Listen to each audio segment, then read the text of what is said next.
Halo semuanya, pada kesempatan kali ini kami dari kelompok 9 akan menyampaikan tentang milestone 2 yang terdiri dari value proposition. Sebelum kita mulai, boleh dong kakak ditonton video milestone 1 kita. Halo semuanya, apa kabar? Oke, kita cuma nanya doang.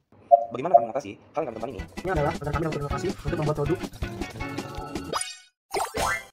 Halo, perkenalkan kami dari kelompok 9. Pada kesempatan kali ini kami akan menyampaikan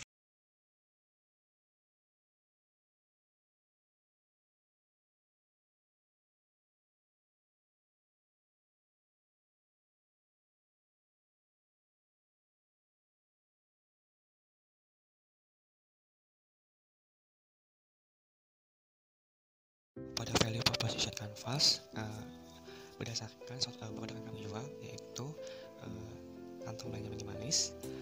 Value dapat kami simpulkan value proposition canvasnya. Yang pertama adalah pain atau karangan, yaitu banyak persaingan pada segmen pasar yang kualitas belanja dan unik dan inovatif dengan harga yang lebih terjangkau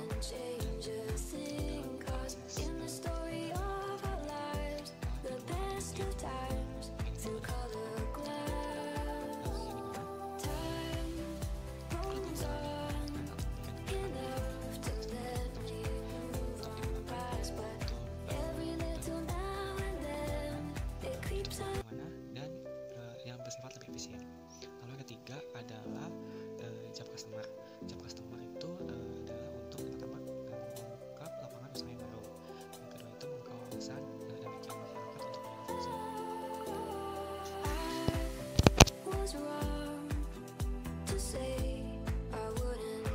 Bisnis model adalah gambaran dasar bagaimana sebuah organisasi membuat, mendeliver, dan menangkap value yang ada. Bisnis model mempunyai 9 konsep yang bernama 9 building blocks. 9 building blocks adalah konsep yang dapat mendeskripsikan dan menunjukkan logika bagaimana sebuah perusahaan menghasilkan pendapatan. Adapun 9 elemen dalam building blocks yaitu customer segment, value proposition, channel, customer relation, revenue streams, key resources, key activity, key partnership, dan terakhir cost structure.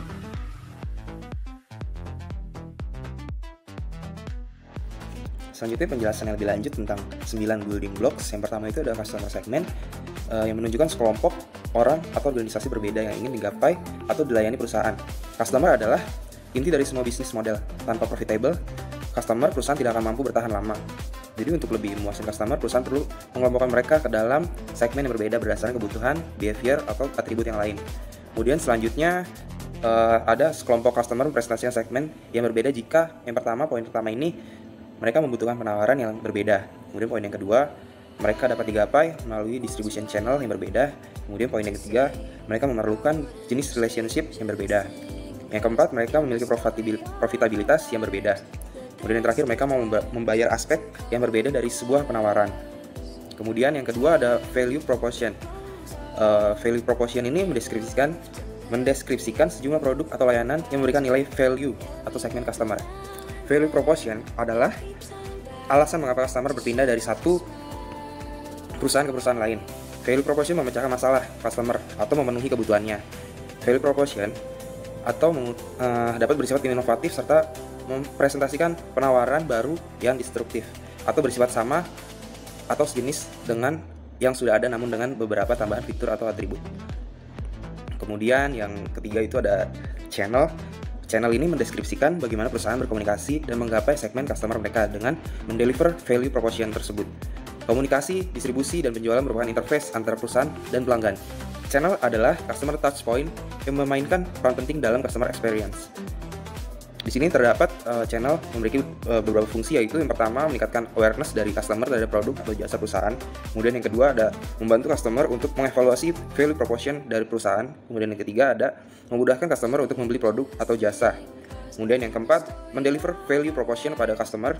Kemudian yang terakhir ada menyediakan dukungan pelanggan atau after sales.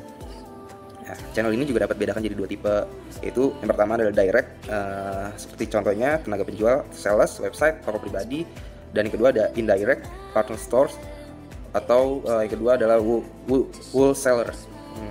Kemudian yang keempat ada customer relationship, yang merupakan yang dapat mendeskripsikan jenis relasi yang dibangun perusahaan dengan pelanggan. Customer relationship ini pengertiannya personal assistance, dedicated personal assistance, self-service, automated service, communities, co-creation. Kemudian yang kelima ada revenue streams. Ini merupakan sebagai mempresentasikan cash yang digenerate dari setiap customer segmen, atau biaya harus dikurangi pendapatan atau revenue untuk mendapatkan nilai keuntungan. Di sebuah bisnis model ini memiliki dua revenue stream yang berbeda, teman-teman. Yang pertama ini ada revenue transaksi yang dihasilkan dari one time customer payments. Kemudian yang kedua ada revenue berulang yang dihasilkan dari pembayaran terus-menerus untuk sebuah value proposition atau after sales customer support. Yang ketiga ini terakhir, beberapa cara untuk menghasilkan revenue streams adalah asset sale, kemudian usage fee, subscription fee, lending, renting, leasing, licensing, brokerage fees, advertising. Kemudian yang keenam ini ada poin keenam ada ini key resources yang mendeskripsikan aset atau sumber daya yang sangat penting atau aset kunci yang diperlukan untuk membuat sebuah bisnis model berjalan. Contoh dari key resources ini adalah mesin, bangunan, brand, paten, hak cipta, human resource, dan lain-lain. Kemudian yang ketujuh ada key activities yang mendeskripsikan hal-hal penting atau aktivitas yang harus dilakukan perusahaan agar bisnis modelnya berjalan. Kayak activities ini dapat dikategorikan menjadi production, kemudian problem solving, dan platform atau network. Kemudian contohnya adalah perusahaan konsultan memiliki problem solving sebagai key activities-nya untuk manufaktur supply chain management adalah salah satu key activities-nya. Kemudian yang ke-8 ada key partnership. Key partnership ini mendeskripsikan jaringan supplier atau partner yang membuat sebuah bisnis model berjalan. Partnership ini dapat dibedakan jadi 4 jenis, yaitu yang pertama strategic alliances atau antara dua perusahaan yang bukan kompetitor. Kemudian yang kedua ada cooperation, yaitu strategic partnership antara kompetitor.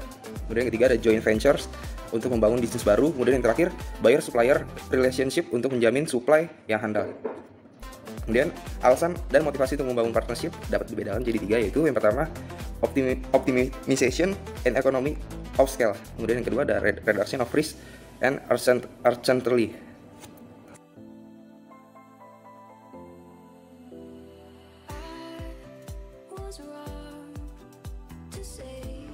Banyaknya masyarakat yang merasa malas untuk membawa tas belanja yang berukuran besar.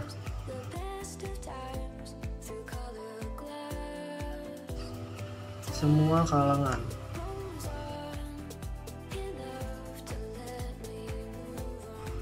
Menciptakan tas yang berukuran kecil yang mudah untuk digunakan dan dibawa kemana-mana.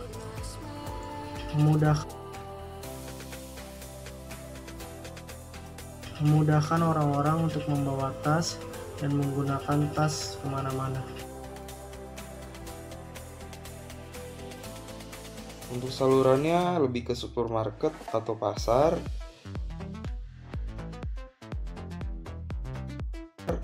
Kemudian aliran pendapatannya kita per tas itu Rp8.000. Untuk struktur biaya ada bahan tas dan pekerja pembuat tas. Kemudian metrik utamanya jumlah pendapatan.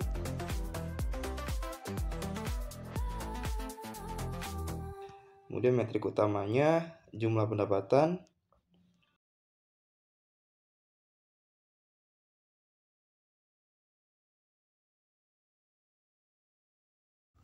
Dapat disimpulkan bahwa value proposition canvas dan bisnis model merupakan dua komponen yang saling berhubungan dan penting bagi seorang pebisnis untuk meningkatkan dan mengevaluasi dalam kinerjanya.